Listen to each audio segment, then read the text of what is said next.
జారిన కన్నీరు తడిపిన దేవుని పాదాలు ఇప్పటి నుండి నీ కళ్ళు చూచు దేవుని కార్యాలు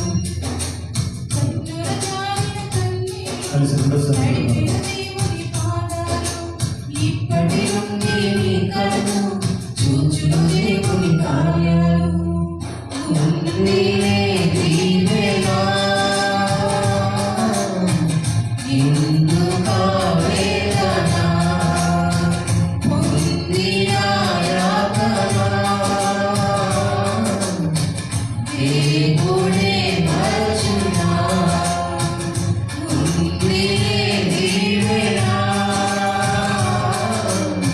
నిన్ను కావేదన పొందిన యాతన దేవుడే మరచునా. దేవుడు నడిచిపోయి ఉంటారు. మన కన్నీళ్ళు చూసి మనం దాటిపోయి ఉంటాం. మన పరిస్థితులు చూసి దాటిపోయి ఉంటాం. మన పిల్లలను గమనించుకున్నాం. అత్యున్నతమైన జ్ఞాపకం ఆశ్చర్యాలను గమనించిన దేవుడు. మన స్థితిగతులను మార్చగలిగిన వాడు మన దేవుడు. చూపిస్తాం దేవుడు.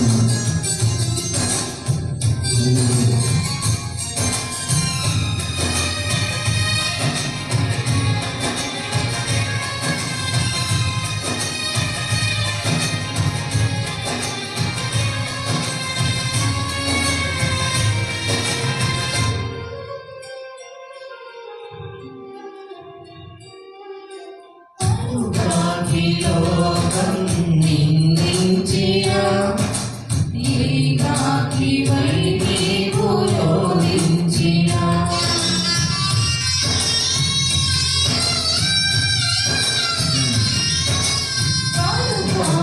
లోకం నిందించిన ఏకాకివై నీవు రోధించిన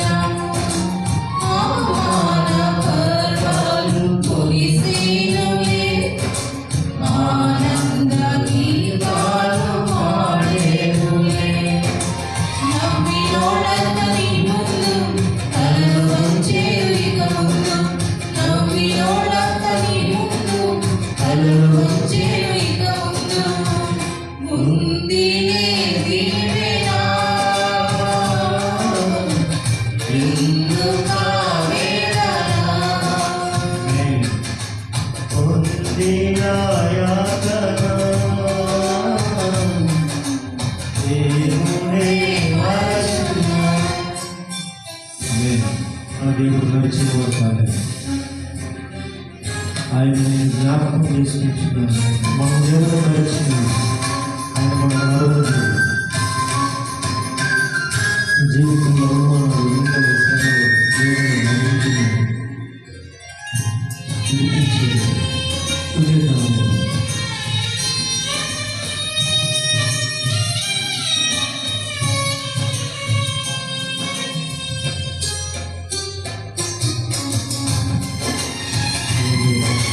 అప్పుడు ఒక దేవుడు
How are you? I'm fine. I'm going to ask.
దిగులేలా నా యేసయ్యా.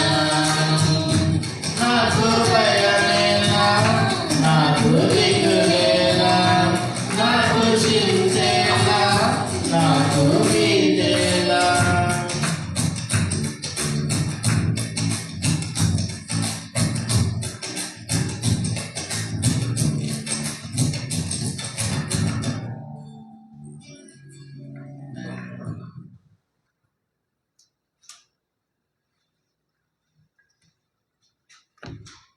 దేవునికి స్తోత్రం కలుగును గాక.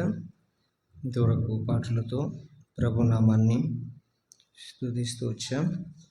ప్రార్థించడానికై ప్రభు యొక్క సముఖం నందు దేవుడు మనతో మాట్లాడే ప్రతి మాట అమూల్యమైనది కనుక మాటలను ఆధారం చేసుకొని మన ప్రభు సన్నిధిని అడిగే వరంగా ఉండాలి. ఎందుకంటే ఆయన చిత్తానుసారంగా మనం ఏది అడిగినా కూడా అది మనకి అనుగ్రహించబడుతుంది. అంటే మన ఇష్టమైనవి అడుగుతూ ఉంటాం యాక్చువల్గా దేవుని దగ్గర. అవి మనం పొందుకోవాలంటే అది దేవుని చిత్తమై ఉండాలి. దేవుని చిత్తమైనది మనం కానీ అడిగితే మనకిష్టమైనవి కూడా దేవుడు వాటితో పాటుగా అనుగ్రహిస్తాడు. అందుకని ఈ రాత్రి మంగళవారం సంఘ ప్రార్థనలో ప్రభు మనతో మాట్లాడినట్టుగా హెబ్రీ రాసిన పత్రిక 3వ అధ్యాయము book of Hebrew chapter 3 verse 3. Hebrew రాసిన పత్రిక 3వ అధ్యాయము 3వ వచనం. ప్రతి ఇల్లును ఎవడైనను ఒకని చేత కట్టబడను, సమస్తమును కట్టినవాడు దేవుడే. ఇంటికంటే దాన్ని కట్టినవాడు ఎక్కువ ఘనత పొందినట్టు ఈయన మోషే కంటే ఎక్కువ మహిమకు అర్హుడుగా ఎంచబడాను. చిన్న ప్రార్థన చేసుకుందాం. దేవుడి మాటలు మనతో మాట్లాడినట్టుగా మహాపరిశుద్ధుడైన మా ప్రియ పరలోకమందున్న మా తండ్రి, కృపా కనికరము కలిగిన మా దేవ, ఈ రాత్రికాల సమయంలో సీయోనులోని ఆలయంలోని సన్నిధి నందు నీ పాదపీఠం చెంత చేరని నీ ప్రజలు మమ్మల్ని మీరు జ్ఞాపకం చేసుకోనండి. ఇంతవరకు పాటలు దాన్ని స్తుతిస్తూ వచ్చాం. నీ మాటలు వినటానికి సిద్ధపడుతుండగా నీ సమ్ముఖమందు నాయన చదవబడిన ఈ లేఖన వాక్యములను దీవించి ఆశీర్వదించి మాతో మాట్లాడుతూ రండి. నిలబడుతున్నాను కూడా నా తండ్రి, నన్ను పరిశుద్ధపరిచి నన్ను బలపరిచి నీ శక్తితో నీ ఆత్మతో నన్ను నింపి నీ సిలువ చాటు నన్ను మరుగుపరిచి నీ అభిషేకం నా నోట నుంచి మాతో మాట్లాడుతూ రమ్మని, నీ పరిశుద్ధాత్మ నడిపింపు మాకు దయచేయమని యేసునామమున మనం ప్రార్థిస్తున్నాము తండ్రి, ఆమేన్. మనం ఇక్కడ చూసినటువంటి మాట అపోస్తలుడైన పౌలు హెబ్రీ రాసిన పత్రికలో ఈ 3వ వచనం మనం చూస్తూ వచ్చినాం. అంటే 2వ వచనం చూస్తే అంట మనకు అర్థమవుతుంది అది మోషే గురించి చెప్తున్నటువంటి మాట. మోషే ఎలా ఉన్నాడు అని అంటే తన ఇల్లంతటిలో నమ్మకంగా ఉన్నాడు. మోషే దేవుడు ఏ ఇంటినైతే మోషేకి ఇచ్చాడో ఆ ఇంట్లో మోషే ఎలా ఉన్నాడంట? నమ్మకమైన వాడిగా ఉన్నాడు. ఈ రోజుల్లో మనుషుల్లో లేనిది ఏందయ్యా అంటే బిడ్డలకి తల్లిదండ్రుల మీద నమ్మకాలు లేవు, తల్లిదండ్రులకు బిడ్డల మీద నమ్మకాలు లేవు, భార్యల మీద భర్తలకు నమ్మకాలు లేవు, భర్తల మీద భార్యల నమ్మకాలు లేవు. అసలు ఎవడు నమ్మకూడదు అంటారు కొంతమందిని అడిగితే. నాకు ఇందాక ఏదో కారు విషయంలో ఏదో డ్రైవర్ విషయంలో మాట్లాడుతుంటే ఒక ఆయన అంటున్నాడు, ఎవరిని నమ్మకూడదు సార్ అంటాడు. అరే ఎవరు నమ్మకుంటే అట్లా? ఎవరినో ఒకరిని నమ్మాలిగా. మరి ఎవరిని నమ్మకూడదు? భూమి మీద ఏ మనుషుడు కూడా నమ్మదగిన వాడు కాదు అంటే అందుకనే ఇంట్లో వాళ్ళు ఉంటే చాలా డేంజర్ అయ్యా అంటాడు ఆయన. ఏంటంటే బయట ఉండే వాళ్ళకంటే కూడా ఇంట్లో ఉండే వాళ్ళే డేంజర్ అంట. అసలు బయట వాళ్ళనైనా నమ్మొచ్చు సార్, ఇంట్లో వాళ్ళని అసలు నమ్మకూడదు అంటున్నాడు. మనోడికి ఎట్లాంటి ఎన్నుపోట్లు పొడిచారు నాకైతే తెలియదు, కానీ మా మాట చెప్పాలంటే సామాన్య వరకు చెప్తారా ముందర బాగా తిని ఉంటాడు ఏదో సరైన దెబ్బ. అందుకని బయట వాళ్ళనైనా నమ్మొచ్చు సార్, ఇంట్లో వాడిని అస్సలు నమ్మకూడదు అంట.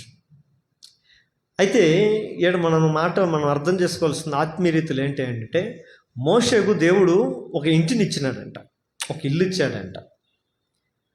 ఆ ఇల్లు ఏంటి అంటే దేవుని యొక్క ప్రత్యక్ష గుడారం.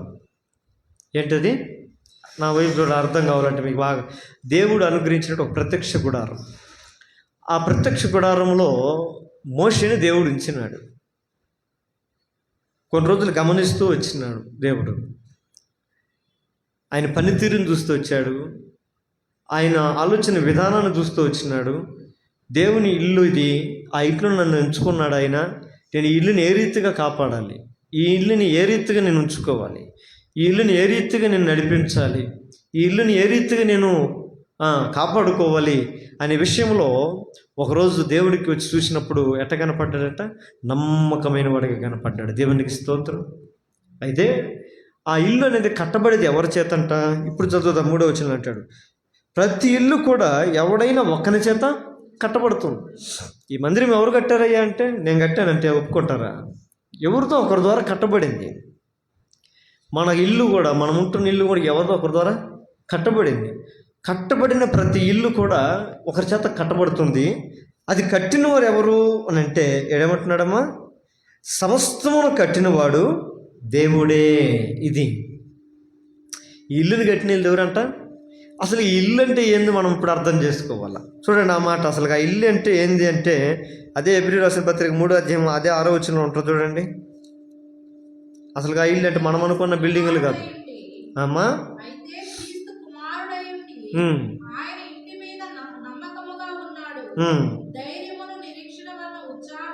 ధైర్యము వల్ల నిరీక్షణను ఉత్సాహమును తుదమట్టుకు మనం ఆసక్తిగా చేపట్టిన ఎడల మనమే. ఇప్పుడు ఇల్లు అనేది అర్థమైందా? ఎవరంటే ఇల్లు? మనమే ఆయన ఇల్లు. అంటే మనం ఈ గుడారం, ఈ గుడారం అనే దాంట్లో మనం నివసిస్తున్నాం. మన దేవుడు ఆత్మ మనలో నివసిస్తుంది. యాక్చువల్గా దేవుడు నరుడైన మనిషిని ఎట చేశాడంట? నేల మట్టితో మనిషిని చేసి ఆ మట్టి బొమ్మలోనికి ఆయన జీవవాయువును ఉదగా మట్టి బొమ్మ కాస్త మనిషి అయిందంట.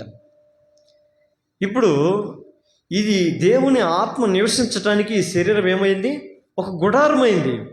ఇది దేవుని చేత కట్టబడింది. ఏదోను తోటలో దేవుడైన యెహోవా నేల మట్టితో నరుణ్ణి చేసినాడు. అంటే ఒక మనిషిని ఎట్లా చేసింది ఎవరు? కట్టడం అంటే చేయటం. ఎవరు కట్టారు మనిషిని? ఎవరు తయారు చేశారు ఈ గుడారాన్ని అని అంటే దేవుడే. దీన్ని కట్టినవాడు, సమస్తాన్ని కట్టినవాడు, ఒక్కరనే కాదు, నిన్ను నన్ను మనల్నే కాదు, ఈ భూలోకంలో ఉన్న ప్రజలందరిని కూడా కట్టినవాడు, తయారు చేసినవాడు ఎవరు? ఆయనే. ఇప్పుడు మారుతి సుజుకి అనే ఏదో కంపెనీ కారు వస్తుంది. మారుతి అనే లోగో ఏదుంటే ఆ కార్లు ఎక్కడైనా ఉన్నాయి. బెంగళూరులో ఉన్నాయి, ముంబైలో ఉన్నాయి, హైదరాబాద్లో ఉన్నాయి, చెన్నైలో ఉన్నాయి, ఎక్కడన్నా ఉన్నాయి. ఏ కంపెనీ అంటాం మనము?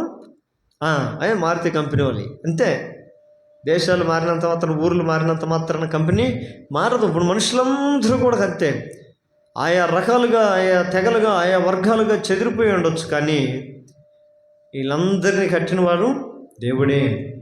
అయితే దేవుడు మనకు అనుగ్రహించినటువంటి ఈ దేహం ఆయనకి ఏమైందంట? ఇల్లు అయి ఉందంట, నివాసం అయి ఉందంట. దేవుని ఇల్లు మనం, దేవుని యొక్క చిత్తమును తుదమట్టుకు మనం నిర్వర్తించగలిగితే మనమే ఆయన ఇల్లు. ఇప్పుడు మనం ఆయన ఇల్లు అన్నప్పుడు ఆయన అనుగ్రహించిన ఈ దేహమందు ఆయన తన ఆత్మను ఉంచినాడు. ఇప్పుడు మనం ఏం చేయాలంటే ఈ ఆత్మతో ఈ దేహంలో మనం నమ్మకంగా ఉండాలి. అర్థమవుతుందా? ఈ దేహము అనే దాన్ని, ఈ దేహం అంటే ఏంటి అంటే మనం అనుకుంటే బైబిల్లో చదువుతుంటే రెఫరెన్స్లు ఉంటాయి. మీ దేహము దేవుని ఆలయమని మీరు ఎరగరా? తెలీదా అంటే మాకు తెలియదు అంటారు కొంతమంది. ఆయన ఈ దేహం ఏందని తెలుసా? నీ దేహం అంటే ఏంటి అంటే ఏమంటారా? నా దేహం నాదే, నా శరీరం నాదే అని అంటాం కదా. అయితే దేవుడు అంటాడు, మీరు మీ సొత్తు కారు, మీరు విలువ పెట్టి కొనబడినటువంటి వారు. ఒకప్పుడు మనం ఇష్టమైన పడిన ఇల్లు ఉంటుంది. ఆ ఇంటిని మనము చూస్తాం. ఫస్ట్ కొనకముందు అది ఎవరిదో కదా. అయితే మనం కొన్న తర్వాత ఆ ఇల్లు ఏమవుతుంది? మనకు సొంతం అవుతుంది. అప్పుడు మనం అంటాం, దాన్ని ఏమంటాము? నా ఇల్లు అని అంటాం. దేవుడు కూడా మనల్ని ఏం చేశాడంటే విలువ పెట్టి కొన్నాడంట. మనం విలువ పెట్టి కొన్నాడు కాబట్టి ఇప్పుడు మనం మన సొత్తు కాదు, మనందరం ఎవరిమి? దేవుని సొత్తు. కనుక మనం దేవుని సొత్తు అయిన మనం ఇప్పుడు ఏం చేయాలని వాక్యం ఉంటుందంటే, మీ దేహములతో దేవుని మహిమపరచుడి. ఆమేన్. ఈ దేహాలతో ఏం చేయాలంట? పాటలు పాడండి.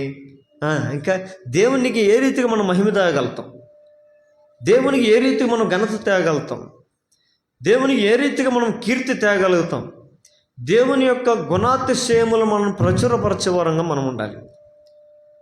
అందుకని ఈడు సెలవిస్తున్నటువంటి మాట, ఈ రాత్రి జీవము కలిగిన దేవుని సంఘం మనమై ఉన్నామని నేను చాలాసార్లు ఈ మాట ప్రతి సంఘ ప్రార్థనలో నేను జ్ఞాపకం చేస్తూనే ఉంటా. ఒకళ్ళు ఇనువులకు బోరు కొట్టదేమో కానీ నాకు మాత్రం బోరు కొట్టదు.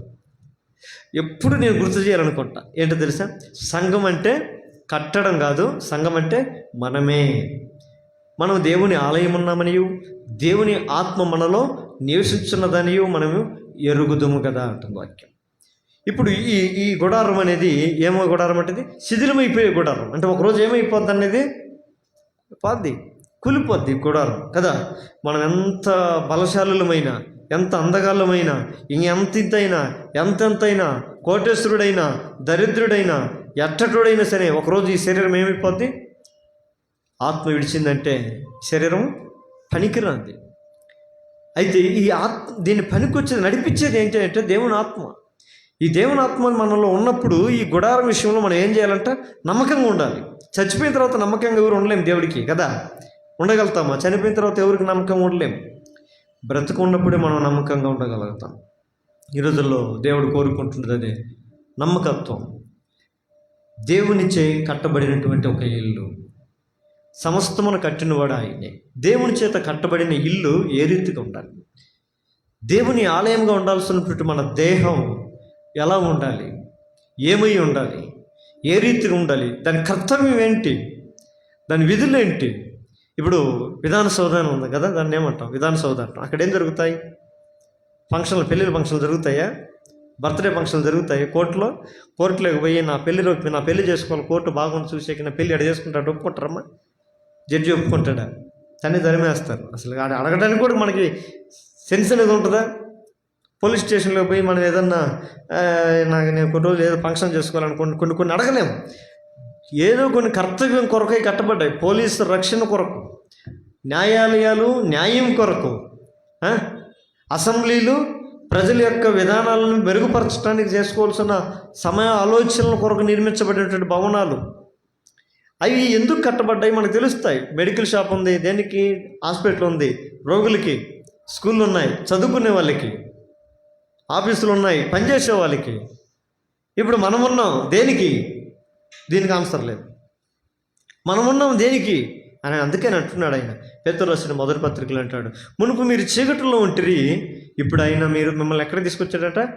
ఆశ్చర్యకరమైన వెలుగులోనికి. ఇది మామూలు వెలుగు కాదు, ఏదో సూర్యుడు వచ్చే వెలుగు కాదు. ఇది రాత్రి అయితే చీకటి అయిపోద్ది, ఉదయం అయితే ఏమొస్తుంది?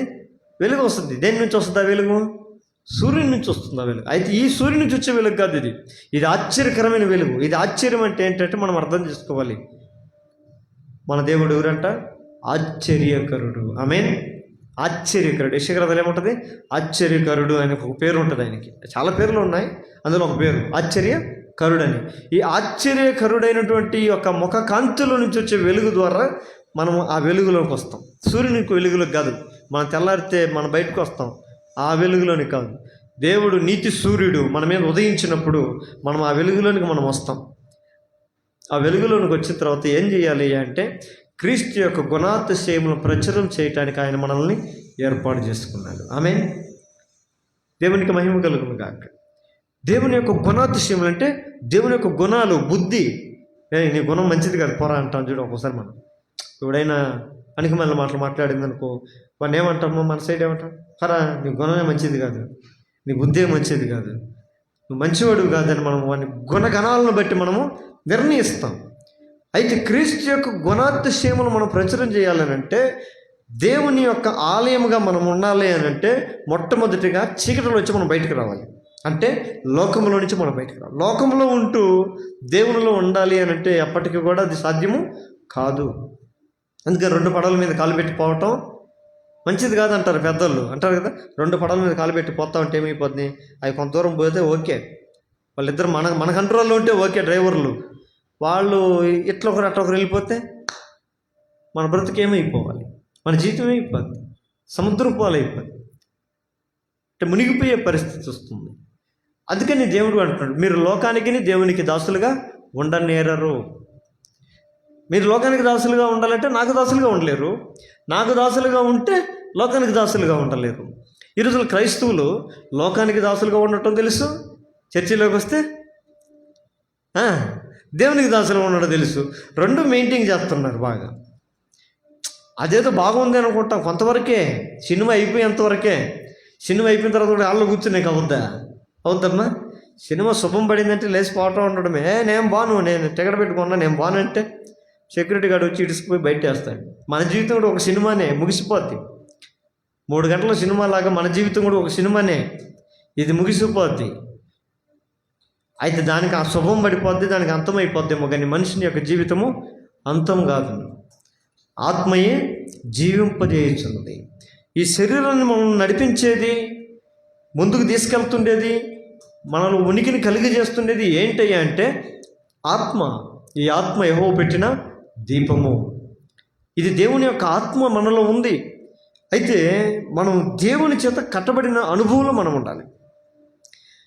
దేవుని ఇల్లుగా మనం ఉండాలంటే మనం ఏం చేయాలి, లేదా ఒకవేళ దేవుని ఇంటిగా ఉన్న వాళ్ళు ఎలా ఉంటారు అని కొన్ని ప్రాముఖ్యమైన 4 మాటలు ఈ రాత్రి సంఘ ప్రార్థన ద్వారా మనం నేర్చుకొని మనము కూడా ఆయన ఇంటి వల్ల ఉండటానికి మనం కట్టబడాలి. అంటే మనం కట్టుకోలేము, అది గుర్తుపెట్టుకోవాలి. మన కటింగ్ మనం చేసుకునే ఎట్లా ఉంటుంది. ఇప్పుడు నాకు కటింగ్ బాగా చేయలేదు, నేను చేసుకుంటే ఎట్లా ఉంటుంది మురళకి? నా కటింగ్ నేను చేసుకుంటే చూసేకి బాగుంటుందా? చేయలేము. మన కటింగ్ చేయాలంటే ఇంకొకరు చేయాల. ఒక ఇల్లు కట్టాలంటే కూడా ఒకరి చేత కట్టుబడాలి. అందుకని మన జీవితంలో దేవుడు కట్టాలి, మనం కట్టుకోకూడదు. ఆత్మీయతలో నేను ఉండాలి అని మనం కట్టుకోవాలనుకో, నాకు తెలుసులే పాస్టర్ నువ్వేది మాకు చెప్పేది అంటారు కొంతమంది. పాస్టర్ చెప్పేది ఏంది, మేము పాస్టర్ చేత మేము కట్టబడం, మాకు తెలియని ప్రార్థన ఏముంది, మాకు తెలియని వాక్యం ఏముంది, మాకు అన్నీ తెలుసు. ఏం తెలుసు అంటారా? పాస్టర్ కన్నా మాకు బాగా తెలుసు, పాస్టర్ కన్నా ఎక్కువ తెలుసు. కానీ పాస్టర్ దేవుడు ఎందుకు పెట్టాడయ్యా అంటే మనల్ని కట్టుట కొరకు. ఒక ఇంటికి కట్టేటప్పుడు ఒక బిల్డింగ్ ఎవరు ఉంటారమ్మా? ఒక మేస్త్రి అని ఉంటారు కదా, మేస్త్రిలు అంటారు మన సైడ్. మేస్త్రి, ఇంటికి మేస్త్రి ఎవరై అంటారు. ప్రతి ఓడు కూలీల కాడికి వచ్చి ఓనర్ మాట్లాడు.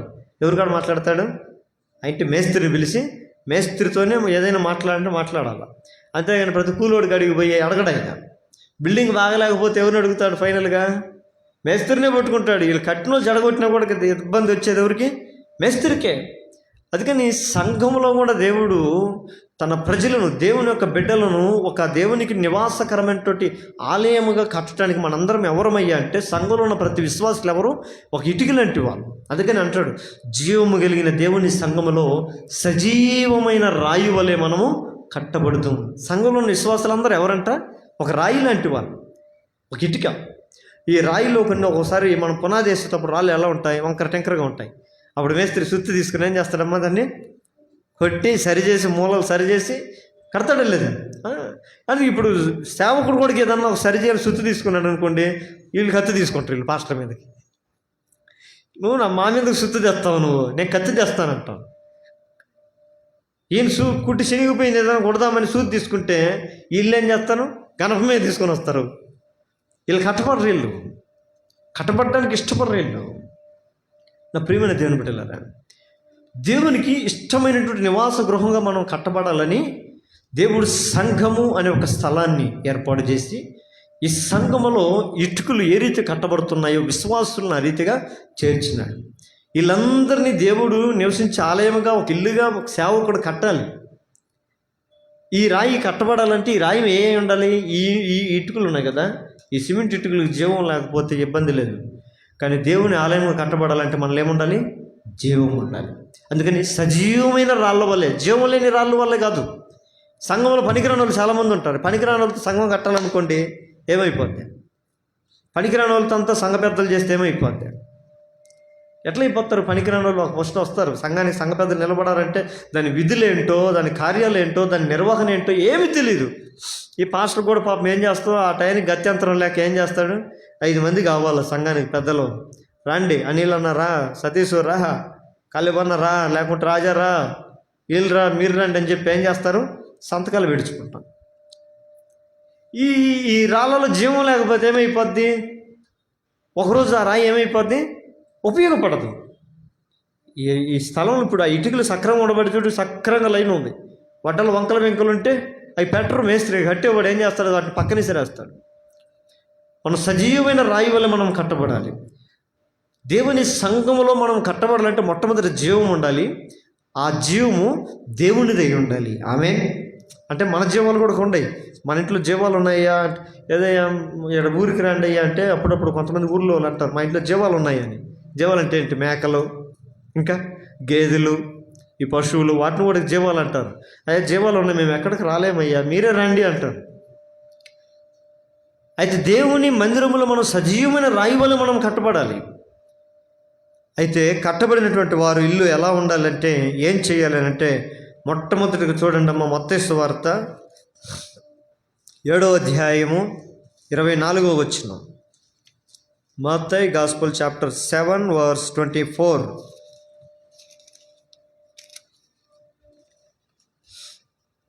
మత్తయి సువార్త 7వ అధ్యాయము 24వ వచనం. కాబట్టి నా మాటలు విని వాడు చొప్పున చేయి ప్రతి వాడును బండ మీద తన ఇల్లు కట్టుకొనిన బుద్ధిమంతుణ్ణి పోలియుండును. చూడండి నా వైపు. మొదటిగా దేవుని చేత కట్టబడే ఇల్లు ఎలా ఉంటుంది, లేదా దేవుని చేత కట్టబడాలని ఆశ ఉంటే నువ్వు ఎలా ఉండాలి? వీటి ప్రశ్నలు సమాధానాలకి అన్నిటికీ ఒకే మాటలు చెప్తాను నేను.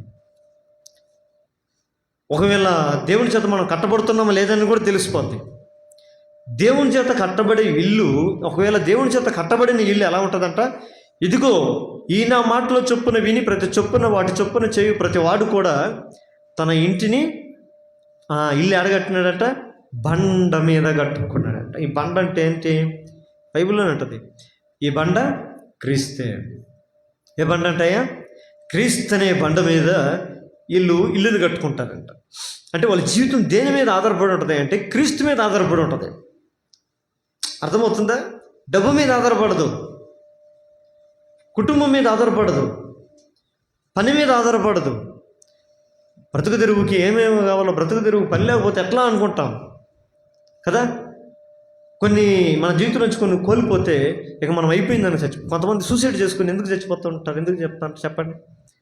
ఇంకా నా జీవితము ఇంక వేస్ట్ అనుకున్నప్పుడు వాళ్ళు సూసైడ్ చేసుకుని చచ్చిపోతారు. ఇంక నేను బ్రతకడం వ్యర్థం అంటే వాళ్ళు అనుకున్న మంచి ర్యాంకు రాకపోతే సూసైడ్. మా క్లాస్మేట్ ఒక అమ్మాయి ఉండేది, విజయమ్మ అని. ప్రేమించింది ఒక అబ్బాయిని, వాళ్ళ ఎవరినో కాదు, సొంత మేనమామనే ప్రేమించింది. వాడు సరేలే పెళ్లి చేసుకుంటా అని చెప్పాడు. కొన్ని రోజుల తర్వాత ఆ అబ్బాయి వేరే అమ్మాయిని ప్రేమించి ఆ అమ్మాయిని నిర్లక్ష్యం చేయడం ఆరంభించాడు. ఈ అమ్మాయి వెళ్ళి పదే అతన్ని, మామయ్య నువ్వు అట్లా చేయకూడదు మామయ్య, నేను నీ మీద పుట్టినప్పటి నుంచి నేను నీ మీద ఆశలు పెట్టుకున్నాను, నేను నిన్నే చేసుకోవాలి అని అంటే ఆయన లైట్గా తీసుకునేవాడు.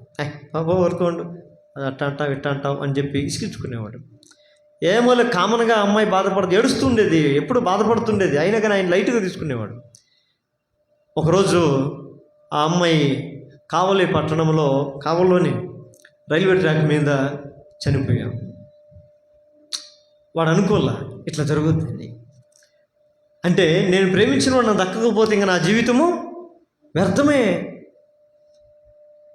ఈ రోజుల్లో కొంతమందిని అడుగుతాం, దేన్ని బట్టి బతకాలయ్యా? బాగా బతకాలంటే ఏం చేయాలంటే బాగా డబ్బు ఉండాలయ్యా అంట. ఏమంటారు? డబ్బు లేకపోతే గబ్బే. డబ్బు మీద ఆధారపడి జీవించేవాళ్ళు, డబ్బు లేకపోతే వాళ్ళు చచ్చిపోతారు. వాళ్ళని నడిపించేది ఏంటి? ఇప్పుడు బండిని నడిపించేది ఇంధనం ఎట్లో, మనిషికి కూడా ఒకటి ఉంటుంది, ఏదో ఒక బలహీనత. అయితే దేవుని చేత కట్టబడేవాడైతే లోకం వాటి మీద ఆధారపడ్డు. దేని మీద ఆధారపడతాడు? క్రీస్తుని బండ మీద తను కట్టబడి ఉంటాడు. ఆమేన్. దేవునికి స్తోత్రం కలుగునుగా. శ్రమలు వచ్చినా, కష్టాలు వచ్చినా, ఇబ్బందులు వచ్చినా, వేదనలు వచ్చినా, అనారోగ్యాలు వచ్చినా, ఏమైనా రాని వాడు కదలడు. ఆమేన్. కదలడు. ఎందుకు? వాడు క్రీస్తుని బండ మీద తను ఇల్లు కట్టుకొని ఉన్నాడు. ఈరోజు మనం కదలాలంటే పెద్ద గాలి వలన అవసరం లే, చిన్న పిల్లగాళ్ళు వచ్చినా చాలు. తాటాకులు లేచిపోయినట్టుగా సంఘంలోంచి ఏమైపోతారు, కొంతమంది లేచి వెళ్ళిపోతూ ఉంటారు. బలమైనటువంటి గాలి, వడగాలులు అంటాం చూడండి. మనం ఏమంటాం? వడగాలు కాదు, ఏం గాలులు అయ్యా? సుడిగాలులే. సుడిగాలులు బల్లే వెలిగి చిన్నపిల్లలు అరుగుదిన చాలు. ఆ గాలికి ఊగే రెల్లు వలె మన జీవితాలు ఉండకూడదు. పేతురు ఒకప్పుడు అలా ఉన్నాడు. అందుకని పేతురు అంటాడు, పేతురు నువ్వు రెల్లువు, నేను నిన్నేం చేస్తున్నాను? బండగా మారుస్తాను. సిమోన్ అనే పదానికి అర్థం ఏంటంట? రెల్లు అంటే గాలి ఊగే ఒక గడ్డి పూసలు అంటాడు. అయితే ఎప్పుడైతే దేవుని మీద తన జీవితాన్ని కానించుకున్నాడో దేవునిలోనికి వచ్చినాడు, దేవుని దగ్గరకు వచ్చినాడో ఏమయ్యాడు? ఆయన పేతురుగా మార్చబడ్డాడు. పేతురు అంటే బండ అని అర్థం. ఆమె ఈ బండ పోయి ఎడగట్టబడాలా? ఎడగట్టబడ క్రీస్తు అనే బండ మీద. ఆమె క్రీస్తు అనే బండ మీద ఈరోజు మన జీవితాలు కూడా లోకంలో దేని ఎట్లా ఉన్నాయి? ఇప్పుడు ఈ మాటలు బట్టి మనం ఒకసారి పరీక్షించుకోవాలి. ఎందుకంటే ప్రార్థించవలసిన సమయం. కొన్నిసార్లు మనం ఏం ప్రార్థించాలో మనకు తెలియక మనకు తెలిసిన వాటి గురించే మనం ప్రార్థన చేస్తాం. ఏంటి? మా అప్పులు తీసే ప్రభా, మా అనారోగ్యాలు తీసే ప్రభా, మా సమస్యలు తీసే ప్రభా, మా కష్టాలు తీసే ప్రభా, ఈ మాత్రం అడిగి ఆడి ఫిక్స్ అయిపోయి ఉంటాం. అది దేవుడికి ఏమాత్రం కూడా లెక్కకు లేదు, అది అవసరం కాదు. కానీ మనం అడగాల్సిన ప్రాముఖ్యం ఏంటో మనం మర్చిపోతాం ఆత్మీయతల్లో. అందుకని మొట్టమొదటిగా అడగాల్సింది, నేను నా ఇల్లు అనగా నా జీవితం క్రీస్తు అనే బండ మీద కట్టబడి ఉందా? కదిలే క్రైస్తవున్నా, కదలని క్రైస్తవున్నా? నా నివాసం అనగా నా దేహం దేవునిలో ఎలా ఉంది? కదిలేవాడినా, కదలని వాడినా? అందుకని బండ మీద కట్టబడిన బుద్ధిమంతుని ఇల్లు బలంగా ఉంటుందంట. గాలి వీచును, వరద వచ్చను, ఆ ఇంటి మీద కొట్టను, కానీ ఆ ఇల్లు బండ మీద ఉండటం వలన దాన్ని కదిలించలేక. దేవునికి స్తోత్రం. కాబట్టి మొట్టమొదటిగా వాక్యం ఇచ్చిన ప్రియమైన దేవుని బిడ్డలారా, దేవుని చేతను కట్టబడిన ఇల్లు ఉండాలి అని అనుకుంటే నువ్వు లోకం మీద ఆధారపడుతూ దేవుని దగ్గర అడగకూడదు. లోకంలో నీ ఇష్టానుసారమైన జీవితం నువ్వు జీవిస్తూ, లోకంలో నీ ఆశలు, నీ కోరికలు నెరవేర్చుకుంటూ, లోకంలో నువ్వు పరిగెడుతూ, లోకంలో జీవిస్తూ, లోకముతో మమేకమైపోయి లోక సంబంధమైన మనలో పెట్టుకొని దేవా నన్ను కట్టని అడుగుటకు మనం అర్హులము కాము. దేవుని చేత మనం కట్టబడాలి అని అంటే మనం ఏం కావాలి? సెలన్ రావాలి. రైట్? లోకం మీద మనము ఆధారపడకూడదు, క్రీస్తు మీద ఆధారపడాలి. యవన మనసు ఆయన మీద ఆనుకును, ఆయన వాడిని సంపూర్ణ శాంతి గలవానిగా చేయును అంటుంది బైబిల్లో. అందుకని దేవుని మీద ఆనుకున్నామనుకోండి, ఒక్కోసారి మన జీవితంలో ఎన్నన్నా రాని, ఏమన్నా రాని, సముద్రంలో పడవలో యేసు ప్రభుతో పాటు శిష్యులు ప్రయాణం చేస్తున్నారు. ఆ సముద్రం ఉన్న ఫలంగా ఒక్కసారిగా ఏమైంది? పెద్ద పెనుభూతంలాగా మారిపోయింది. బాగా నిమ్మలంగా ఉన్న సముద్రం అది ఏమైందో తెలియట్లే. అప్పటికప్పుడే పెద్ద గాలి రావటం, అప్పటికప్పుడే పెద్ద వర్షం రావటం, పెద్ద గాలి రావటం. సముద్రం మామూలుగానే చూసేకే భయంకరంగా ఉంటుంది కదా. ఇక పెద్ద వర్షము, తుఫాను వచ్చితే అది ఎట్లా ఉంటుందమ్మా? సముద్రము విపరీతంగా చూసేకి భయంకరంగా ఉంటుంది. వీళ్ళు అదే పరిస్థితి. కేకలు వేశారు, వెడుగుబ్బులు పెట్టారు, కానీ ఆడ దేవుడు ఉన్నాడనే విషయం వాళ్ళకి గుర్తెరగల. చివరికి ఆఖరిగా వాళ్ళు తెలుసుకున్నారు, అరే మనం భయపడాల్సిన అవసరం లేదు, దేవుడు ఇక్కడ ఉన్నాడు, ఆయన ఏమైనా చేయగలడేమో అని దేవునికి ప్రార్థించడం మొదలుపెట్టారు. దేవునికి ఎప్పుడైతే ప్రార్థించారో ఆయన లేచి వాళ్ళని ఏదైతే భయపెడుతూ వచ్చినటువంటి ఆ పరిస్థితులన్నింటినీ మిక్కిలి నిమ్మలముగా ఆయన మార్చేసినాడు. దేవునికి స్తోత్రం కలుగును గాక. అందుకనే ఆయన మనకు నేర్పిస్తాడు అవన్నీ. క్రీస్తు కొరకు మనం ముందుకు సాగిపోతుంటే మన జీవితంలో సమస్యలు అనేవి అడుగడుగున అభ్యంతరములను ఆపటానికి. అందుకని క్రీస్తును సద్భక్తితో బ్రతకను ఉద్దేశించే వారందరూ హింసలు పొందుతారు. కిరీటాలు రావు యేసుప్రభు నమ్ముకుంటే భూమి మీద. అందుకని నీతి నిమిత్తము హింసించబడినప్పుడు, మీరు దూషించబడినప్పుడు, అవమానపరచబడినప్పుడు, ఇంకా నా నామను బట్టి మిమ్మల్ని అందరూ ఏం చేస్తారు? మిమ్మల్ని హింసిస్తారంటాడు దేవుడు కదా. మనం ఏదో యేసుప్రభు నమ్ముకుంటే కిరీటం పెడతారు, పెద్ద చైర్ వేస్తారు, ఆడ కూర్చొని పెడతారు అని అనుకుంటాం. కానీ ఇది కాదు. యేసుప్రభుకే తప్పలా అవమానాలు కదా. ఆయన ఎక్కడికన్నా వెళ్తే ఆయన కూడా పెట్టుకున్నారు కదా, సాధారణ మనిషిలాగా చూసేవాళ్ళు. ఆయన నీళ్ళకి మీరన్నీ అంటే లెక్కలేదు, మీరందరూ కాలిపోండి అన్నాడా? పాపులతో పాటు పోయి కూర్చున్నాడు. సమరయులతో, శంకరులతో అందరితో కలిసి చేరిపోయాడు. కానీ వారిని చేరి వారిని అక్కడి నుంచి బయటికి తీసుకొని వచ్చినాడు, కానీ అక్కడ వాళ్ళతో పాటు జీవించాల. మనం లోకస్తులతో వెళ్ళాలి, లోకస్తులతో సహవాసం ఉండాలి, కాదనట్లేదు నేను. కానీ వారి క్రియలు మనలో లేకుండా చూసుకోవాలి. వారిలోనికి వెళ్ళి మన క్రియలను అక్కడ ప్రచురించాలి. అర్థమవుతుందా? క్రీస్తు యొక్క గుణాతిశయాలు మనం ఏం చేయాలి? ప్రచురం చేయాలి. చీకటిలోకి వెళ్ళాము, మంచిది, మనం వెలుగు ఎక్కడికైతే చీకటి ఉంటుందో అక్కడికి పోతే ఆడేమొస్తుంది? వెలుగు. చీకటిలో వెలుగేస్తే ఏమైపోద్ది? ఇప్పుడు లైట్లు టక్కనే ఆగిపోతే చీకటి అయిపోద్ది కదా. లైట్ వేస్తే వెలుతురు వచ్చేస్తుంది. మనం వెలుగు సంబంధం. మన దేవుడు లోకం నిజమైన వెలుగు అన్నాడు. ఇప్పుడు ఆయన మనం కూడా ఏమంటున్నాడు అంటే మీరు అందరూ వెలుగు సంబంధాలు అంటున్నారు. మనం ఎక్కడికి వెళ్తే అక్కడ ఏం కావాలి? వెలుగు రావాలి. అంతే. మనం తాగుబోతులతో పోవాల్సి వస్తుంది, తిరుగుబోతులతో పోవాల్సి వస్తుంది, అందరితో మనం లోకంలో తిరగాల్సి వస్తుంది. మనమేం ప్రత్యేకంగా రెక్కలు కట్టుకొని పైన ఎగిరేకే అవకాశం లేదు కదా. అందరితో పాటు ఉండాలి. కానీ అందరి వాళ్ళ క్రియలు, అన్ని జనుల వాళ్ళ క్రియలు మనం కలిగి ఉండకూడదు. వారితో పాటుగా మనం వెళ్ళినప్పుడు మనలో ఉన్న క్రీస్తు యొక్క గుణం వారిని ఏం చేయాలి? దేవుని వైపు చూపించాలి. ఆమె అందుకని మొట్టమొదటిగా అంటున్నాడు, దేవుని ఇల్లుగా ఉండాలి అని అంటే మనం ఏం చేయాలని అంటే క్రీస్తు అనే బండ మీద మన ఇల్లుని మనం కట్టుకోవాలి. ఒకవేళ క్రీస్తు అనే బండ మీద మన ఇల్లు ఉందో లేదో అంటే ఇప్పుడు ఏం కావాలి? స్థిరంగా ఉన్నామా లేదని పరిశీలించుకోవాలి. గాలులకి, శ్రమలకి, కష్టాలకి చెదిరిపోతాం, కనబడకుండా పోతాం. కొంతమంది మనుషులు చూసి దేవునికి దూరం అయిపోతారు. లేరా? చర్చికి ఎందుకు రామంటే ఆ ముఖం చూసి నాకు ఇష్టం అవట్లేదు, అందుకే నేను రాను చర్చికి. ఆయన ముఖం చూస్తే నాకు ఇష్టం కావట్లేదు, నేను రాను చర్చికి. వాళ్ళు పోయే చర్చికి నేను అసలు రాను నేను అంటారు. వీళ్ళకి ఎవరు ఆధారము? మనుషులను ఆధారం చేసుకొని దేవునికి దూరం అయిపోతున్నారు. నష్టం ఎవరికి? నష్టం ఎవరికమ్మా? వీళ్ళేమో లోపల ఉంటారు. వీళ్ళు చూసి వెనకపోయిన వాళ్ళు ఏమో వాళ్ళు ఏడ ఉంటారు? లోకంలో ఉంటారు. మేము బాగున్నామని అనుకుంటారు, కానీ దేవునికి దూరంగా ఉంటారు. అయితే మన బండ సజీవమైనటువంటి రాయి, జీవం మనలో ఉంది. జీవం లేని వారం కాదు. ఈ జీవం మనల్ని ఏం చేస్తుందంట? జీవము కలిగిన చోట్లలోనికి మనల్ని నడిపిస్తుంది. ఆమె అందుకని దేవుని యొక్క మాటలు మనం వినేవారముగా మొట్టమొదటిగా మనం ఉండాలి. ఈ నా మాటలు చొప్పున విని వాటి చొప్పున చేయ ప్రతివాడు బండ మీద ఇల్లు కట్టుకొనిన బుద్ధిమంతుల్ని పోలి ఉంటాడు. ఒక నమ్మకమైన ఇల్లుగా మనం ఉండాలి అని అంటే మనం ఎవరు మాట వినాలమ్మా? దేవుడు మాట వినాలి. దేవుడు మనకి ఏదైతే చెప్తాడో వాటిని మనం ఖచ్చితంగా వినాలి. నేను మీకు ఏ సంగతులు ఆజ్ఞాపించుతానో వాటన్నిటిని మీరు గైకొనుడి అన్నాడు మత్తయి సువార్తలో. ఆయన ఆరోహణం అయిపోతే ఏం చెప్పాడయ్యా? ఏం చెప్పాడు? నేను మీకు ఏ సంగతులు మీకు బోధించుతునో వాటన్నిటిని మీరు చదవండి అన్నమాట. మత్తయి సువార్త చివరి అధ్యాయము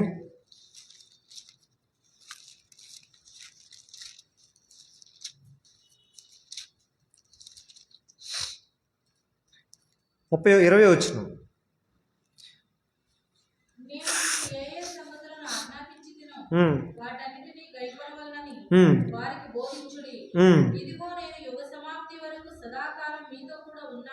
నేను మీకు ఏ సంగతులను ఆజ్ఞాపించుతునో వాటన్నిటిని గై కొనవలనని వారికి బోధించుడని పాస్టర్లకు చెప్తున్నాడు దేవుడు. ఎవరికి? సంఘుల విశ్వాసులకు ఏం చెప్పాలంట? ఇదిగో మీరు నా మాటలుగా తీసుకోమాకండి. నా మాటలు కావు ఇవి, దేవుని మాటలు. ఈ మాటలు మీరు ఏం చేయాలంట? విని గై కొనాలి. ఏం చేయాలంట? విని ఏం చేయాలమ్మా? సెల్ట్కి వెళ్ళిపోవాలా? విని. అందుకనే మిమ్మల్ని మీరు మోసపరుచుకోకుండా చూసుకునండి. మీరేమి వినుచున్నారో జాగ్రత్తగా చూసుకునండి. ఎంత చెప్తాడు చూడు దేవుడు, భలే జాగ్రత్తలు చెప్తాడు మనకి. ఒక అంశం ఒకరోజు కావాలంటే జాగ్రత్తలు, యేసు ప్రభువు చెప్పిన జాగ్రత్తలు అనేది కొన్ని ఒకరోజు మనం మాట్లాడుకుందాం సపరేట్గా. మన తల్లిదండ్రులు, మీరు ఇప్పుడు మొన్న కావలికి వెళ్ళారు, మీరు వచ్చేటప్పుడు అమ్మ నేను ఏం చెప్పారమ్మా? ఏమంటారు? జాగ్రత్తగా వెళ్ళి ఏం చేయండి? దిగతానే ప్రతి ఒక్కరు చెప్తారు మనకి బిడ్డలకి, జాగ్రత్తగా వెళ్ళి రండి. కానీ ఎట్టగడ్డ పోరా సత్య మాకేమిలా అంటారు, ఎట్ట చండాలంగా మాట్లాడతారు ఎవరైనా. ఎంతోడు మన మీద కోపం ఉండేవాడు కూడా సరేలే జాగ్రత్త అని అంటారు. దేవుడు కూడా మనకు చాలా జాగ్రత్తలు చెప్పినాడు. అది దేవుడు కూడా చెప్తున్నాడు, నేను మీకు ఏ సంగతులు ఆజ్ఞాపించుతునో వాటన్నిటిని గైకొనుడని శిశువులకు, విశ్వాసులకు, సంఘముల విశ్వాసులకు మీరు తెలియజెప్పండి. పాస్టర్లు చెప్తూ కూడా మేము గైకొనమంటే మనం ఏం చేయలేము. సంఘంలో దేవుడు సేవకుడు ఏదైతే తెలియజేస్తున్నాడో, దేవుని మాటగా మనకు బోధిస్తున్నాడో వాటిని గైకొనటం మనకు శ్రేష్ఠత. మోషే మాట వినకపోవటం వల్ల ఇశ్రాయేలు మీదకి ఏమొచ్చింది? తెగుళ్ళు వచ్చినాయి. ఇంకా ఏమొచ్చాయి? ఫరో అయితే అసలేంలా విన్నాడా? ఫరో రాజు గారు, మా ఇశ్రాయేలు ప్రజలు విడిపించు, మేము వెళ్ళి బయటికి వెళ్ళి మా దేవుని పూజించుకోవాలంటే, మీ దేవుడు ఎవర్రా? నువ్వెవర్రా? అసలు యెహోవా ఎవడు అంటాడు. అంత గర్వపు మాటలు. యెహోవా ఎవడా? చెప్తానుండు అని మళ్ళీ ఆయన దేవుడి దగ్గరికి వెళ్ళి, అయ్యా నా మాట ఆయన వినట్లేదయ్యా, నేను ఏం చేశానయ్యా అని అంటే, నువ్వు సైలెంట్గా ఉండు, నేను చేసేది నేను చేస్తా. ఆ ఊరి మీదకి ఏమొచ్చాయి? కప్పలు, పురుగులు, ఆ నీళ్ళు తాగే నీళ్ళు ఏమైపోయాయి? రక్తంగా మారిపోవడం. పంట చేతికి వచ్చింది అనే టైంలో మేఘామృతం అయిపోయి వడగళ్ళు పడి పంటలు నాశనం అయిపోవటం. మన జీవితంలో కూడా కొన్ని నష్టాలను చవి చూస్తున్నప్పుడు మనం అలర్ట్ అవ్వాలి. చిన్న నష్టం జరిగినప్పుడు అలర్ట్ అయిపోవాలి, పెద్దదయ్యేదాకా పేరబెట్టుకోకూడదు. పెద్దదే కర్ర పెట్టుకుంటే ఏమవుతుంది, నేను అలాగ పోయి బాప్టిస్ట్ హాస్పిటల్ పట్టుకోవాల్సి వస్తుంది. చిన్నప్పుడే పోయి కానీ చూపించుకుంటే అది కానీ గోటితో పోయేదాన్ని గొడ్డల దాకా తెచ్చుకోకూడదు అంటారు పెద్దలు వరకునే కాదు. అందుకని మన జీవితంలో ఏదైనా చిన్న చిన్న జరుగుతున్నాయా ఇమ్మీడియట్లీ పసి కట్టాలి. నేను ఏదో దేవునికి దూరం అవుతున్నాను. ఈ రోజుల్లో దేవునికి దగ్గరగా ఉండే వల్లే మా నాన్న ఇబ్బందులు పడుతున్నారు, నానా సమస్యల్లో ఉన్నారు. మరి దేవునికి దూరంగా ఉంటే మనం ఒక్కోసారి తెలియదంట మనకి ఎంతలో మునిగిపోయిందో తెలియదు, మత్తులో ఉంటామంట. మత్తులో ఎంత మునిగా మనకు తెలియదు. మత్తు తేలుకునే లోపల జరగడానికి జరిగిపోయి ఉంటుంది. నేను ఇదే యలంక జ్యుడిషియల్ లేఅవుట్లో నేను పనిచేస్తున్నప్పుడు అక్కడ నాతో పాటుగా పనిచేసే ఒక అబ్బాయి ఉన్నాడు. ఆ రోజు రాత్రి ఆ అబ్బాయి ఫుల్గా తాగాలని ఫిక్స్ చేసుకున్నట్టున్నాడు, మందు తెచ్చుకున్నాడు బాగా. నువ్వు ఇక్కడే ఉండు, నువ్వు కానీ ఉంటే నా జతలో ఉంటే నీకు కూడా నేను ఒక మంచి బిర్యానీ తెచ్చిస్తాను, నువ్వు తిని నాకు తోడుకుండు చాలా అన్నాడు. అరే ఇంటికి వెళ్ళొచ్చు కదా, ఇంట్లో తాగనేర్రా, ఇంటికి పో తలకాయ నొప్పులు, ఏడ వండుకుంటాం, మిద్ది పైన వండుకుందాం అన్నాడు. నాకు బిర్యానీ చేస్తానని చెప్పినాడు. పోయి బిర్యానీ చేయాల పాడలేదు కానీ ఎగ్ రైస్ ఏదో ఒకటి పట్టుకొని వాడు ఆల్రెడీ ఫుల్గా తాగి మళ్ళంగా 2 బాటలు పట్టుకొని వచ్చినాడు. వచ్చి నాకు ఎగ్ రైస్, నేను బిర్యానీ మాస్తో చూస్తే ఎగ్ రైస్, బిర్యానీ లేదురా అన్నాడు. అడిగి ఆల్రెడీ అప్పుడే ఫుల్ అయిపోయి అన్నాడు. బిర్యానీ లేదు, అదే తెచ్చిన తిరు అన్నాడు. నేను ఏదో ఒకటి ఆకలి అవుతుందని చెప్పి అది తినేసాను.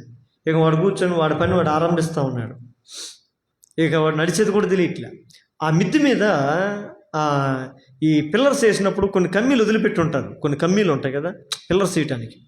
ఆ కమ్మీలు కొన్ని అలాగే ఉన్నాయి, కొన్ని ఆ చుట్టూ. ఆ సెంటర్లు కూడా కొన్ని ఉన్నాయి, కొన్ని సెంటర్లో పిల్లర్స్ ఉన్నప్పుడు వాటి కూడా కొన్ని సోలు ఉన్నాయి. వాడు మత్తులో పోయినాడు, శుభ్రంగా తాగి కిందకి వెళ్ళిపోయిండు, వచ్చేసిండు.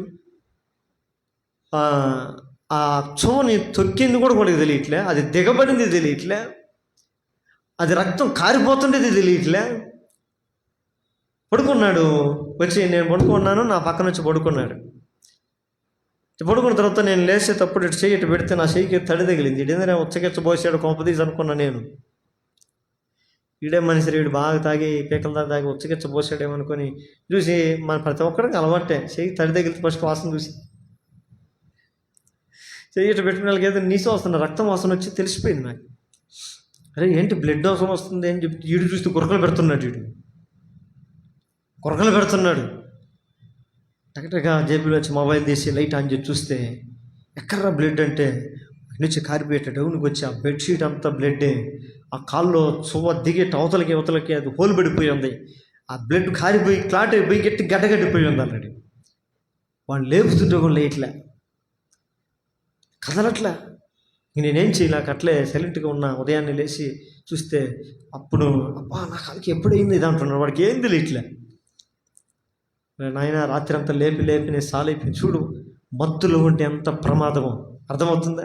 ఈరోజు చాలామంది ఏమనుకుంటున్నారు, మేము క్రైస్తవులు అనుకొని మత్తులో ఉన్నారు. ఈ మత్తులో ఉండి ఎక్కడున్నాము, ఏ స్థితిలో ఉన్నాము, ఎలాంటి పరిస్థితుల్లో మన విషయం తెలుసుకోలేకపోతున్నారు. అందుకని దేవుడు అంటాడు, యేసు ప్రభు వచ్చే రాకడ సమీపంగా ఉంది. మీరు తిండి వలన కానీ ఐహిక విచారం వలన కానీ మీరు మత్తులై ఉండకూడదు. తిండి వల్ల మత్తు వస్తుంది కొంతమందికి. ఐహిక విచారాలు అంటే ఆలోచనలు గలిబిలి అబ్బా గందరగోళం గలిబిలి మైండ్ అయిపోయి చర్చికి రామాను. ఎందుకు చర్చి రాలేదంటే అబ్బా మనసు సమాధానం లేదు, ప్రశాంతత లేదు, తలకాని చర్చికి రాలేకపోతున్నాను, నా భార్య ఒప్పుకోవట్లేదు, నా భర్త ఒప్పుకోవట్లేదు, నా పిల్లలు ఒప్పుకోవట్లేదు. లేదు ఏమైపోతాం, మత్తుల లోకంలో దేవుడికి దూరంగా ఉంటాం. చూడండి ఎక్కడ కట్టబడి ఉండాలి. ఈ లైవ్లో కూడా వాక్యం ఇట్టున్న ప్రియమైన దేవుని బిడ్డలారా, నువ్వు వెళ్తున్న సంఘంలో జీవము కలిగిన దేవుని సంఘంలో సజీవమైన రాయివల్లి నీవు ఉన్నావా? ఆయన మాటలు చొప్పున విని వాటి చొప్పున చేయి ప్రతివాడు బుద్ధిమంతుని ఇల్లు క్రీస్తుని బండ, క్రీస్తుని సంఘం మీద తన ఇల్లుని కట్టుకొని ఉంటాడు. దేవునికి స్తోత్రం. నెంబర్ 1, దేవుని మాట మనము వినేవారంగా ఉండాలి. ఎందుకంటే మోషే నా ఇల్లంతటిలో నమ్మకమైన వాడు. మనం కూడా నమ్మకమైన వారుగా ఉండాలంటే ఆయన మాట మనము వినేవారముగా ఉండాలి. ఆయన మాటలు ఎట్లా వింటాము అని అంటే ఆయన దైవ సేవకుల ద్వారా మనతో మాట్లాడుతాడు. దేవుని వాక్యం ద్వారా మన కుటుంబంలో కూర్చున్నప్పుడు, కుటుంబ ప్రార్థన ద్వారా మనం వాక్యం చదివినప్పుడు ఆయన మనతో మాట్లాడతాడు.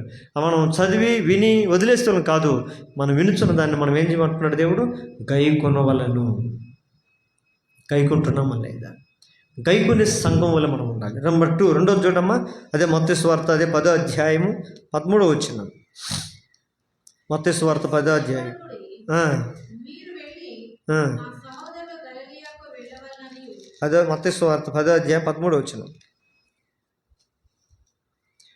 ఆ ఇల్లు యోగ్యమైనదైతే మీ సమాధానము దాని మీదకు వచ్చును, అది అయోగ్యమైనదైతే మీ సమాధానము మీకు తిరిగి వచ్చును. మొదటి ఇల్లు ఎలా ఉండాలి? దేవుని మాట వినే ఇల్లుగా ఉండాలి. దేవుని మాటని వినే ఇల్లు ఎలా ఉంటుందంట? బుద్ధిమంతుల ఇల్లు. వాళ్ళు బండ మీద కట్టబడతారు. లోకంలో కట్టబడరు, లోకంలో ఉండరు వాళ్ళు, లోకంలో ఎమర్రు వాళ్ళు. దేవునికి ఒక ఆదివారం దూరంగా ఉండాలంటే గిలగిలలాడిపోతారు వాళ్ళు. అమ్మో ఈ ఆదివారం మిస్ అయిపోయినాం, చర్చికి పోలేకపోయినామని అల్లాడిపోతారు. ఈ రోజుల్లో చర్చి ఒక ఆదివారం పోతే ఎంత లైట్గా ఉంటుంది. ఈ వారంగా వచ్చే వారం పోదాం అంటాం. అది కాదు, దేవుని మాట, దేవుని ఆజ్ఞలను గైకునే ఇల్లు వలె మనం ఉండాలి. ఆజ్ఞలు గైకునేవాడు ఏం చేస్తాడు? ఉగ్రత నుంచి తప్పించబడతాడు. రెండవదిగా అంటున్నాడు, ఆ ఇల్లు ఎలా ఉండాలంటే యోగ్యమైన ఇల్లుగా ఉండాలంట. ఏ ఇల్లు అంటమ్మా? 2 ఉన్నాయి, యోగ్యమైంది, అయోగ్యమైంది. యోగ్యమైందని ఎట్లా అని చెప్పగలుగుతాం? చూడండి ఆ మాట. యోగ్యం అంటే ఏంటి? 1 రాజుల గ్రంథము 11వ అధ్యాయము 32వ వచనం. 1 Kings chapter 11 verse 32. 11:32. 1 రాజుల గ్రంథము 11వ అధ్యాయము 32వ వచనం.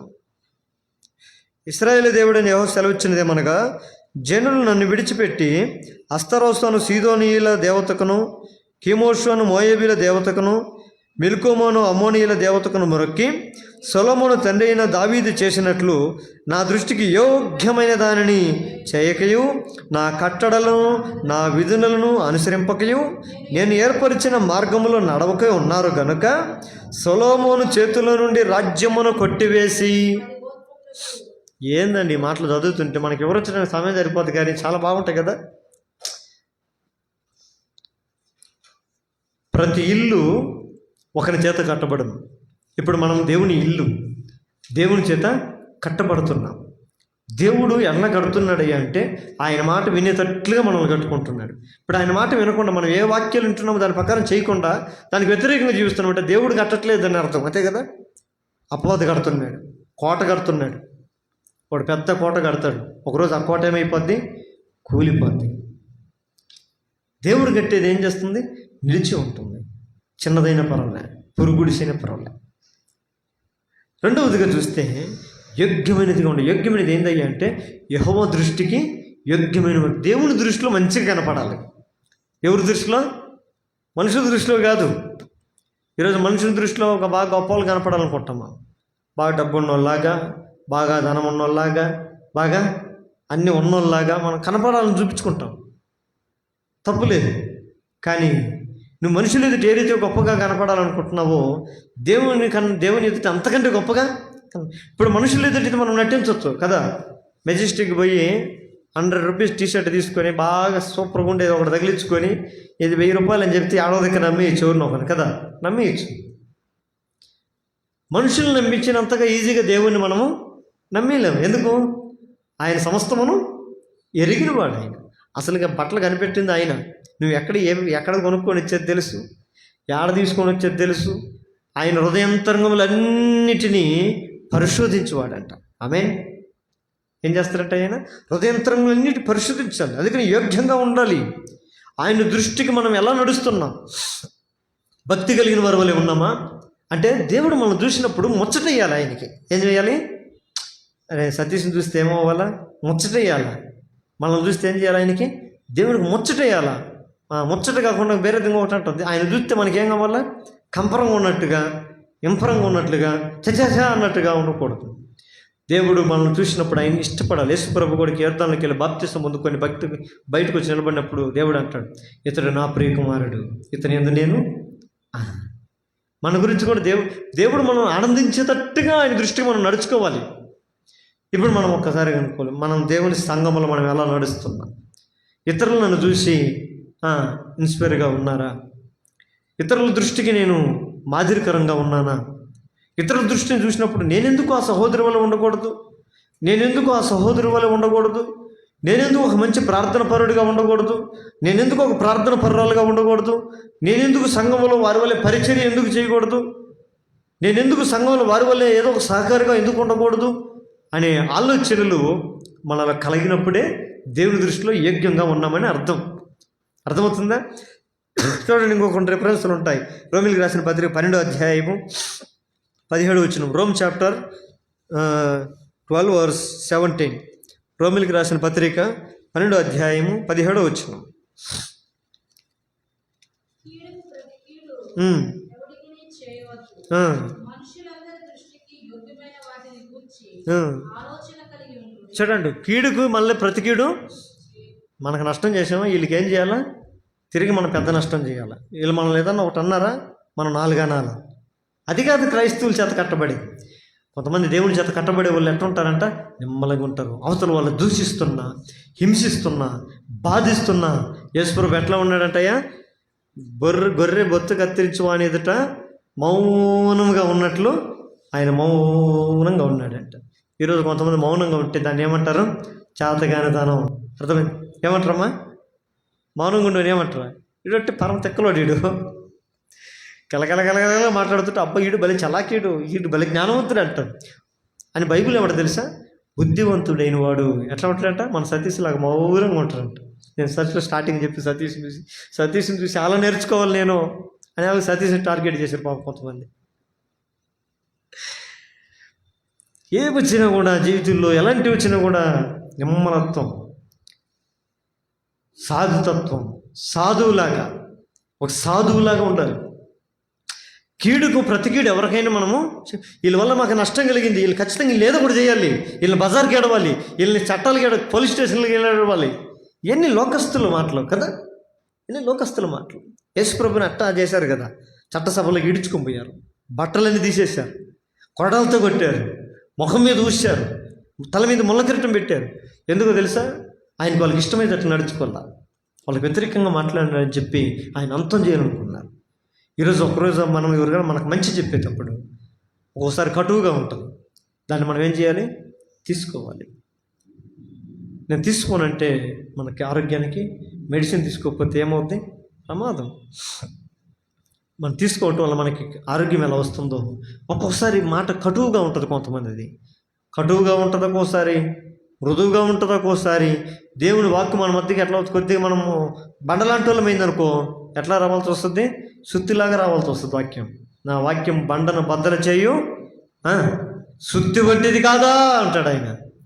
బండలాంటి మనుషులు అనుకో మనకి ఆయన సుత్తిలాగే వస్తారు మన కాడికి. అప్పుడు ఆ మాటలు మనం కొంతమంది కీడుకు ప్రతి కీడు చేయకూడదు.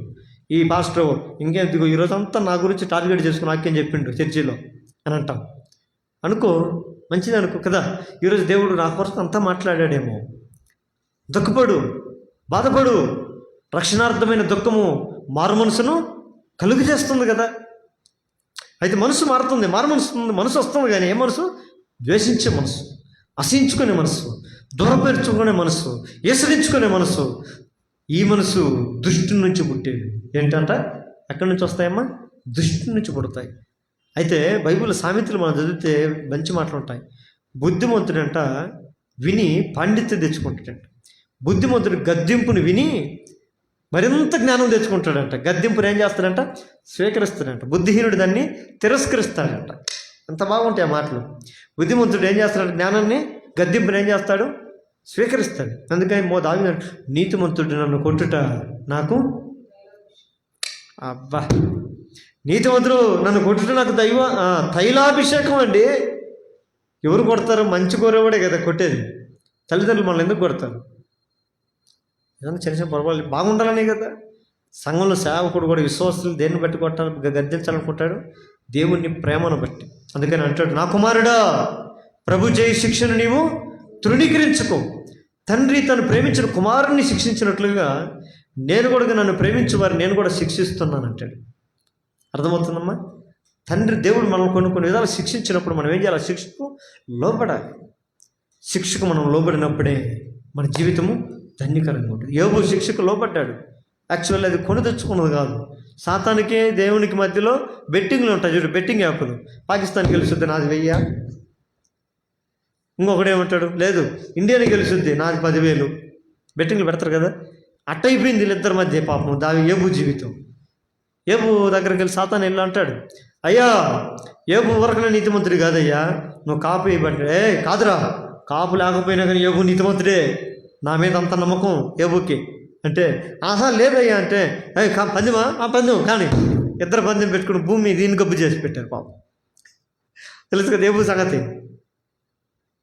వాళ్ళిద్దరు బెట్టింగ్లు పెట్టుకుని వాళ్ళిద్దరూ పాపం మధ్యలో ఈయన దౌర్బల్యమైన జీవితాన్ని జీవించినాడు. కానీ చివరికి గెలిచింది ఏంటి? ఏం గెలిచిందమ్మా? దేవుని నీతే. ఆమె దేవునికి మహిమ కలుగును కాక. అందుకని ఆయన వారి ఎదుట మనం చూసినప్పుడు ఎట్లా యోగ్యమైనవిగా ఉండాలి. ఇంకొక మాట కూడా చూడండి, అదే కొలసీలకు రాసిన పత్రిక 2వ అధ్యాయము 5వ వచనం. కొలసీలకు రాసిన పత్రిక 2వ అధ్యాయము 5వ వచనం.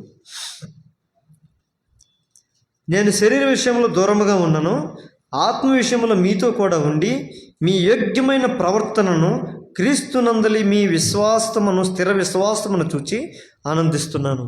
ఏంటయ్యా అంటే యోగ్యమైనది ఏంటి అంటే స్థిరమైనటువంటి విశ్వాసం. ఇప్పుడు దేవుడు మన ఎదుట ఉన్నప్పుడే కాదు, దేవుని ఎదుట మనం ఉన్నప్పుడే కాదు, దేవుడు లేనప్పుడు కూడా మనం ఎట్లా ఉండాలట? దేవుడు ఎప్పుడు మనతో ఉన్నట్లుగా మనం ప్రవర్తించాలి. అది స్థిరమైన విశ్వాసం.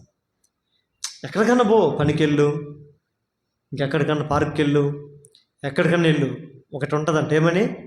దేవుడు నాతోనే ఉన్నాడు. అది స్థిరమైన విశ్వాసం. దాన్ని యోగ్యమైన ప్రవర్తన అంటారు. అందుకని మొదటిగా దేవుని యొక్క చేత కట్టబడే ఇల్లు వలె మనం ఉండాలంటే మొదటగా ఆయన మాటలు మనము వినేవారంగా ఉంటాము. రెండవదిగా ఏమంటాము చెప్పండి? దేవుని యొక్క మాట వినటము. రెండవదిగా యోగ్యమైనదిగా ఉంటాం, యోగ్యమైనటువంటి ప్రవర్తన కలిగి ఉంటాం. మూడవది మాట చూద్దాము. మూడవ మాట మార్కు సువార్త 3వ అధ్యాయము. మార్కు సువార్త 3వ అధ్యాయము 25 వచ్చి. Mark chapter 3 verse 25.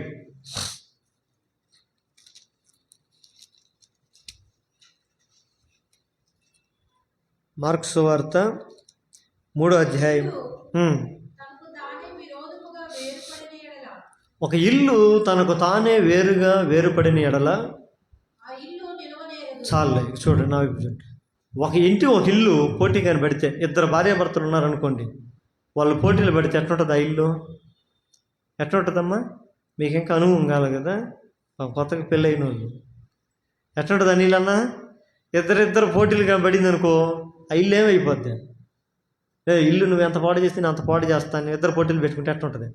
ఒక ఆమె గ్లాస్ ఇస్త్రీ బయట వేసింది, టీవీ తీసి బయట ఇసిరేసింది అనుకో, టీవీ నువ్వు ఇసిరేస్తావు, నేను కూడా మంచం ఇసిరేస్తాను. సతీష్ బయట మంచం ఇసిరేస్తే నువ్వు మంచం ఇసి, నేను బెడ్ ఇసిరేస్తాను. అందరూ ఇంట్లో అన్ని బయట ఇసిరేస్తే ఇంట్లో ఏముంటుంది? అంటే ఒక వ్యక్తి తనకు తానుగా విరోధపడితే నష్టం కదా, నష్టం. అందుకని అంటున్నాడు, ఇప్పుడు మనం దేవుని దేహం ముందు ఉన్నాము, ఈ దేహంలో ఎవరున్నారు? దేవుడు ఉన్నాడు. ఇప్పుడు మనం దేవునితో ఏం కావాలి? ఏకమై ఉండాలి. ఆమేన్. దేవునితో మనం ఏమి ఉండాలంట? ఐక్యత కలిగి ఉండాలి. ఆమేన్. అందుకని కీర్తనలు అంటాడు, సహోదరులు ఐక్యత కలిగి నివసించుట ఎంత 133 మొదట్లో అంటాడు. కీర్తన 133:1 సహోదరులు ఐక్యత కలిగి నివసించుట ఎంత మేలు. ఎవరు సహోదరులు? చూడండి ఆ మాట. మళ్ళీ ఎవరు సహోదరులు అంటే మా అన్నదమ్ములు అనేరు. బైబిల్లో ఏమంటారు? యోహాను సువార్త 8వ అధ్యాయము 16వ వచనం. John gospel chapter 8 verse 16.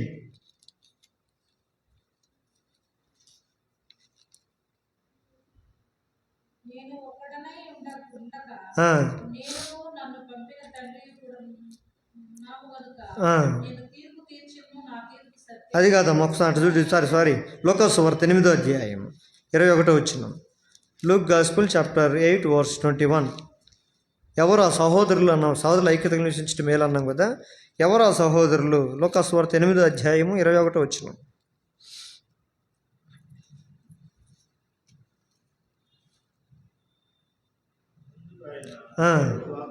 దేవుని వాక్యం విని దాని ప్రకారం జరిగించు వీరే నా తల్లియు నా సహోదరులు. అర్థమైందమ్మా? మీ సహోదరులు ఎవరంటే మా అన్న, మా తమ్ముళ్ళు, వీళ్ళు. మీ ఎంతమంది మీ సహోదరులు ఎవరంటే మనం టక్కని చెప్తాం. కానీ దేవుడు అంటున్నాడు, మనం దేవునికి ఎవరు ఉండాలంట? సహోదరులుగా ఉండాలి. ఎలా సహోదరులుగా ఉంటాం, మన సహోదరులు ఐక్యత కలిగి అంటే దేవునితో మనం ఐక్యం కలిగి జీవించాలని దేవుడి కోరిక. అంటే ఇప్పుడు మనం దేవునితో వేరుపడితే ప్రమాదం ఎవరికి? మనకే. అందుకని ఒకరి ఇంటికి వారు వ్యతిరేకంగా లేసుకుంటే ఉపయోగం ఏముంది? ఇద్దరు ఒక ఇంట్లో అన్నదమ్ములు వాళ్ళు దండుకుంటే ఊర్లో ఎంత నవ్వులు పాలవుతాం కదా, ఎంత అవసపాలు అయిపోతుంది. అందుకని మనం దేవునితో పాటు మనం ఏం కాకూడదు, దేవుని ఆత్మలో నివసిస్తుంది. దేవునికి వ్యతిరేకంగా మనం వేరుపడగాలని జీవించకూడదు, అప్పుడు అది నష్టం కలుగు చేస్తుంది. అందుకని సహోదరుల ఐక్యతగా నివసించటం ఎంత మేలు. ఎవరు ఆ సహోదరులు అంటే ఆయన వాక్యం విని దాన్ని గైకునేవారే నా సహోదరులు, నా తల్లిదండ్రులైనా, నా బంధువులైనా, నా చుట్టాలైనా, ఇంకేదైనా కూడా. అయిందా? ఇప్పుడు మనం ఎట్లా ఆయనకు ఐక్యత కలిగి జీవించగలుగుతామంటే ఆయన వాక్యమును బట్టే, ఆయన మాటలు వినుటను బట్టి మాత్రమే, ఆయన వెంబడించుటను బట్టే, ఆయన అనుసరించడం. అందుకని శిష్యులు వైపు చూపించి అంటాడు, వీరే నా సహోదరులు, నా తల్లిదండ్రులు కూడా ఇల్లు అంటాడు. అంత బాగా అంటాడు యేసు ప్రభు. శిష్యులు వెంబడించేవాళ్ళు, దేవుణ్ణి వెంబడించేవారుగా ఉండాలి. సంఘంలో దేవుని సేవకుని, దైవ సంఘాన్ని, ఏ సంఘంలో మనం అన్నిట్లలో మనము ఎట్లా ఉండాలి? దేవుని మాటలను మనము దేవుని వెంబడించే వారంగా మనం ఉండాలి. చివరికి ఆఖరిగా మాట చూసుకొని ప్రార్థనకి వెళ్దాం. అదే లోకాసు వార్త 14వ అధ్యాయము 23వ వచనం. Luke gospel chapter 14 verse 23.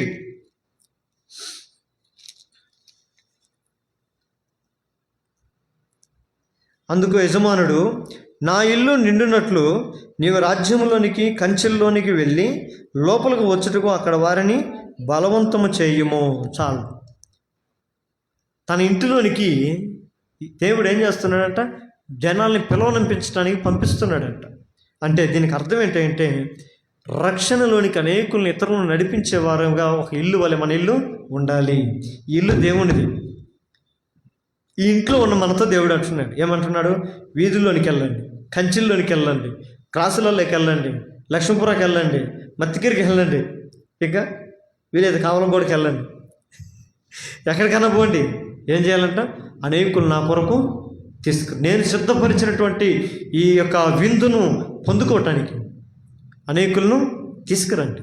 ఇప్పుడు మందిరంలో ఉండాల్సిన మనం పని ఏంటంటే మనం ఇతరులని దేవుని రక్షణలోనికి, దేవుని ఆలయంలోనికి నడిపించే వారంగా ఉంటున్నామా లేదా? ప్రతి ఇల్లు ఒకరి చేత కట్టబడుతుంది. దేవుని చేత కట్టబడే ఇల్లు యొక్క లక్షణాలు నేను మీతో చెబుతూ వచ్చాను.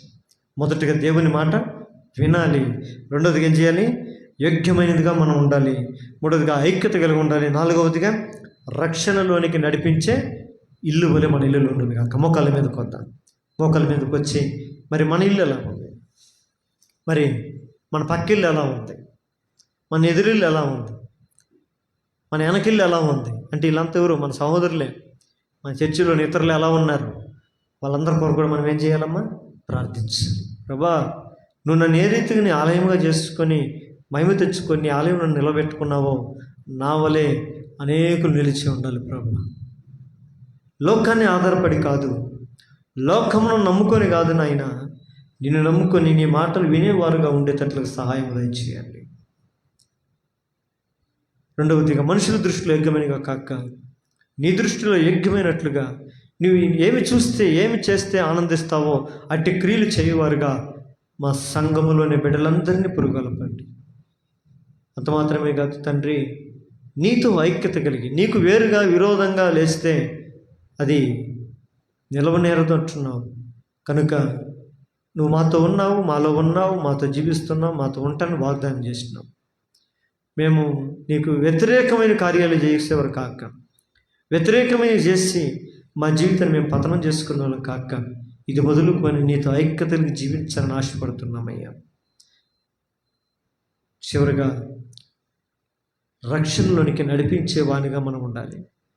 ఈరోజు మన చుట్టూ అనేకమైన నశించిపోతున్న త్రాగుబోతులుగా, తిరుగుబోతులుగా, తిండిబోతులుగా, వ్యభిచారులుగా, వ్యసనాలకు, దురలవాట్లకు బానిస అయిపోయి వారి జీవితాన్ని సర్వనాశనం చేసుకుంటున్న అనేకమైనటువంటి ప్రజలు మనం చూస్తున్నాం. వారందరినీ మనం రక్షణలోనికి నడిపించాలి.